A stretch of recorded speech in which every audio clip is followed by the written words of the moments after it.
നമസ്കാരം, സിറ്റിയൂൺസിലേക്ക് സ്വാഗതം. UDF-നോട് PV അൻവർ ആഭ്യന്തര വകുപ്പ് ആവശ്യപ്പെട്ടതിൽ പരിഹാസവുമായി CPIM സംസ്ഥാന സെക്രട്ടറി MV ഗോവിന്ദൻ. അൻവറിനെ UDF മുഖ്യമന്ത്രി പോലും ആക്കിയേക്കുമെന്ന് MV ഗോവിന്ദൻ പറഞ്ഞു. അൻവറിനെ ഞാൻ ഡൽഹി പത്രസമ്മേളനത്തിൽ തന്നെ ഒഴിവാക്കിയതാണ്. UDF-ന് വേണ്ടി ഒറ്റുകൊടുത്തതാണ്. ഇത് അൻവറും UDF-ഉം തമ്മിലുള്ള പ്രശ്നമാണ്.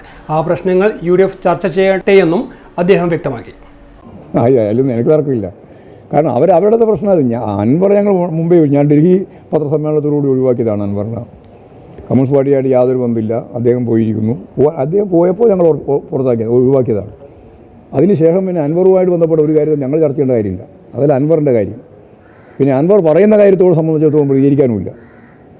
അതുകൊണ്ട് അൻവർ എന്ത് പ്രതികരിച്ചു എന്നുള്ളതോ അല്ലെങ്കിൽ അൻവർ എന്ത് പറഞ്ഞു എന്നുള്ളതോ CPIM-നെ സംബന്ധിച്ചിടത്തോളം ഒരു പ്രതികരണവും ഞങ്ങളതിന് നൽകാൻ ഉദ്ദേശിക്കുന്നില്ല. അത് അവർക്ക് വേണ്ടിയിട്ടാണ് ഒറ്റുകൊടുത്തത്. UDF-ന് വേണ്ടി ഒറ്റുകൊടുത്തതാണ്. അത് ഞാൻ പറഞ്ഞല്ലോ, യുവദാസിൻ്റെ റോളാണ് നിശ്ചയിച്ചിട്ടുള്ളതെന്ന്. അത് UDF-ന് വേണ്ടിയിട്ടാണ്. ആ UDF അവരും തമ്മിലുള്ള തർക്കത്തിൻ്റെ അകത്ത് എന്ത് നിലപാട് സ്വീകരിക്കുന്നു എന്നുള്ളത് ഞങ്ങളെ ബാധിക്കുന്ന കാര്യമല്ല. പക്ഷേ അതൊന്നും ഞങ്ങൾ ഗൗരവത്തിലെടുക്കുന്നില്ല. ഇടതുപക്ഷ ജനാധിപത്യ മുന്നണി അതിൻ്റെ ചരിത്രത്തിലെ ഏറ്റവും വലിയ ഭൂരിപക്ഷത്തോടുകൂടി നല്ല മുന്നേറ്റം സൃഷ്ടിച്ചുകൊണ്ട് നിലമ്പൂർ നിയോജക മണ്ഡലത്തിൽ ജയിക്കാൻ പോവാണ്. കൂടുതൽ വാർത്തകൾ അറിയുവാൻ സിറ്റി ചാനൽ വാട്സ്ആപ്പ് ഗ്രൂപ്പിൽ ജോയിൻ ചെയ്യുക. അപ്പോൾ YouTube ചാനൽ സന്ദർശിക്കുക. വാർത്തയുടെ അവസാനിക്കുന്നില്ല. മറ്റൊരു വാർത്തയുമായി വീണ്ടും കാണാം. നമസ്കാരം.